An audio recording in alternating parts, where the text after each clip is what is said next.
என்றும் நான் செல்ல மாட்டேன். அன்பான என் சொந்த பந்தங்களே, எப்படி இருக்கிறீங்க? ரொம்ப நல்லா இருக்கிறீங்களா? நிச்சயமா நல்லா இருப்பீங்க நான் நம்புறேன். ஏன்னா பைபிள் அழகாக நமக்கு சொல்லுகிறது, நம்முடைய தேவன் மேல் நம்ம நம்பிக்கை வச்சா அவர் நம்மளை என்ன பண்ணுவார்? சிரிச்சுக்கிட்டே இருப்பாராம். வார்த்தைகள் படிக்கும் போதும் தியானிக்கும் போதும் ஆவியானவர் பேசுகிற அந்த அன்பின் சொற்கள், அந்த தேவ வார்த்தையினுடைய சத்தங்கள் மிகுந்த ஆக்கப்பூர்ணமாக நம்மளை உருவாக்குகிறது. ஒருவேளை சில பிள்ளைங்க சொல்லுவாங்க, என்னை பார்த்து எப்போ பார்த்தாலும் போதுகிற மைக்கை பிடிச்சா கண்டிக்கிறாரு, திட்டுறாரு, இதை தவிர எதுவுமே இல்லைன்னு சொல்லிக்கிட்டு இருக்கிறவர்களே, அப்படி என்னை நினைத்து கொண்டிருக்கிறவர்களே, இதோ வசனங்கள் உங்களை நோக்கி வருகிறது. கர்த்தருடைய வார்த்தை சொல்லுகிறது பாருங்க.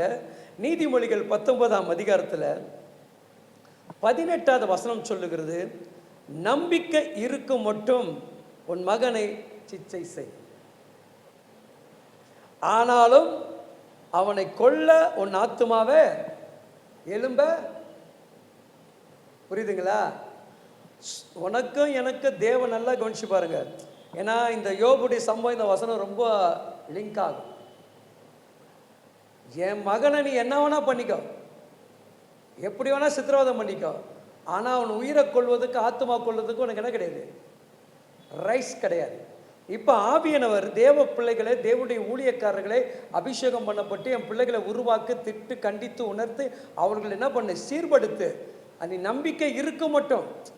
அவங்க மாறிட்டாங்க, அவங்க மனமாற்றம் அடைந்துட்டாங்க, இனி அவங்களுடைய அந்த காரியத்தில் போக மாட்டாங்க என்கிற நம்பிக்கை நல்லா கவனிச்சு பாருங்க.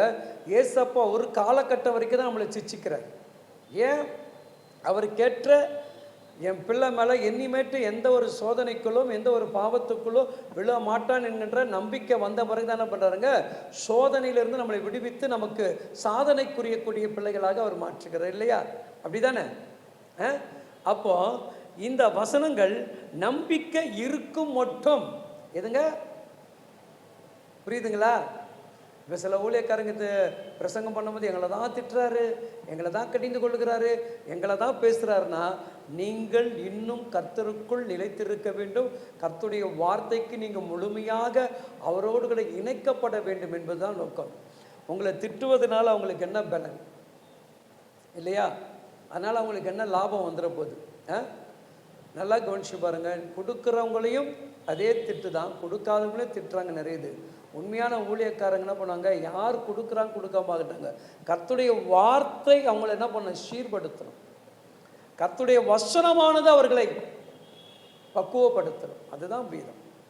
இன்றைக்கு அப்படிப்பட்ட காரியங்களை நீங்கள் அறிந்து கொள்ள வேண்டும் இல்லையா? ஆபிரகாமுடைய மனைவியை முக்காடு போடு அப்படின்னு சொல்கிறது கடிந்து கொள்ளுகிறார். அது நியாயமான கடிந்து கொள்ளுதல். ஆனால் அந்த கடிந்து கொள்வதில் தேவன் என்ன பண்ணுறாருங்க? அவர் கடிந்து கொள்வது வேற, மற்றவர்கள் கடிந்து கொள்வது வேற. அப்போ தேவ மனிதர்களோடு கூட தேவ வார்த்தை வந்து உன்னை கடிந்து கொள்ளும்போது வேற, தேவ மனிதனாக இல்லாதபடி சராசரியாக இருக்கும்போது உன்னை கடிந்து கொண்டு அவர் கேட்பார். வசனங்களோ வார்த்தைகளுக்கோ நீயும் நானும் இடையூறாக அதற்கு மாறான ஒரு காரியத்தை நாம் செய்து கொண்டிருப்போம் என்று சொன்னால், அதற்கு தேவன் என்ன பண்ணுவாருங்க? வைராக்கியம் உள்ளவராக நம்மை கடிந்து கொள்ளுகிறவராக இருக்கிறார். நல்லா கவனிச்சு பாருங்க. எல்லாரும் பாவம் செய்த ஸ்திரியை நோக்கி தான் வந்தாங்க. அங்கே என்ன சொல்றாரு? எவன் ஒருவன் பாவம் செய்யல, அவ்வளோதான். அது ஒரு கடிந்து கொள்ளுதலாம். ஏதோ ஒன்று உணர்த்துறதுன்னா நீ கரெக்டா ஒன்று அவர் கடிந்து கொள்கிறார். அப்போ அந்த பேஸ் டு பேஸ் கடிந்து கொள்ளக்கூடிய கிருபை நம்முடைய தேவனிடத்தில் இருக்குது. அதனால் நீங்கள் என்ன பண்ணுங்கள்? நம்பிக்கை இருக்க மட்டும் உன் பிள்ளை திருந்துகிற வரைக்கும், உன் பிள்ளை மனமாற்றுகிற வரைக்கும் உங்களுடைய ஸ்தானத்தை நீங்கள் என்ன பண்ணாதீங்க? மாற்றிக்கொள்ளாதுங்க.